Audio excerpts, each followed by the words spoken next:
లోక్సభలో బడ్జెట్ పై చర్చ సందర్భంగా కుల గణన అనే అంశం తీవ్ర వాదోపవాదాలకు దారితీసింది. చివరికి అది వ్యక్తిగత దూషణల వరకు వెళ్ళింది. అసలు కులం గురించి తెలియని వాళ్ళు కూడా కుల గణన గురించి మాట్లాడుతున్నారంటూ రాహుల్ వ్యాఖ్యానించారు.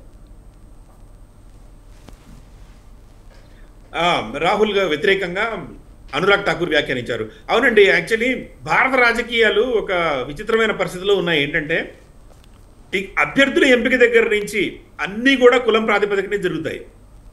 అయినా కూడా కులం గురించి మాట్లాడకుండా ఉండాలనేది, కుల గణన జరగాలనేది రాహుల్ గాంధీ గారి ప్రధాన డిమాండ్. ఒకటి కుల గణన, ఒకటి మినిమం సపోర్ట్ ప్రైస్ కి చట్టబద్ధత కల్పించాలని. ఈ రెండు అంశాల మీద ఆయన ఒక 3 రోజులుగా, అంటే ఆయన మొన్న లోక్సభలో చేసిన ప్రసంగం దానికి సంబంధించిందే. ఆయన చాలా అద్భుతమైన ప్రసంగం, ఒక నెరేటివ్ బిల్డ్ చేసి చెప్పారనమాట.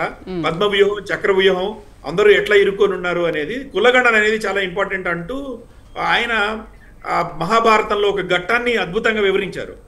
దానికి విరుగుడుగా నిన్న అనురాగ్ ఠాకూర్ గారు, హిమాచల్ ప్రదేశ్ ఎంపీ అయిన మాజీ మంత్రి, యువకుడు, ఒక క్రికెటర్ కూడా, ఆయన నిన్న సభలో చాలా ధాటిగా ఆయన ఎదుర్కొన్నారు.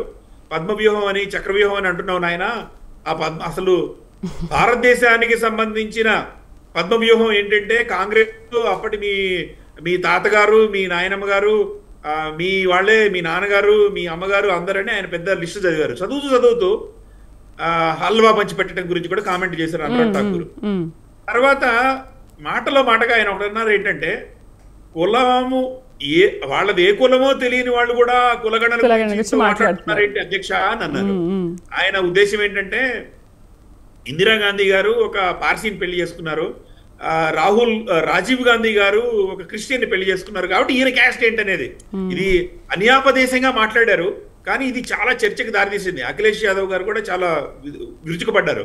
ఇదంతా కవింపు చర్య, బీజేపీ వాళ్ళు చేస్తున్న ఒక పెద్ద కవింపు చర్య. ఎందుకంటే అంతకు ముందు రోజు రాహుల్ గాంధీ అద్భుతమైన ప్రసంగంతో వాళ్ళని ఇరుకుని పెట్టడంతో ఆయన తిప్పికొట్టడానికి చేశారు. ఏదేమైనప్పటికీ కులగణన విషయంలో కేంద్ర ప్రభుత్వము ఒక డెసిషన్ తీసుకొని ఇటు పోకుండా ఉంది. నిన్న అనురాగ్ ఠాకూర్ మాట్లాడుతూ, రాజీవ్ గాంధీ గారే స్వయంగా సభలో చెప్పారు ఈ ఓబీసీ గణన అక్కర్లేదని, అలాంటప్పుడు మీ గొడవ ఏంటి అనేది ఆయన మాట్లాడుతూ ఉన్నారు.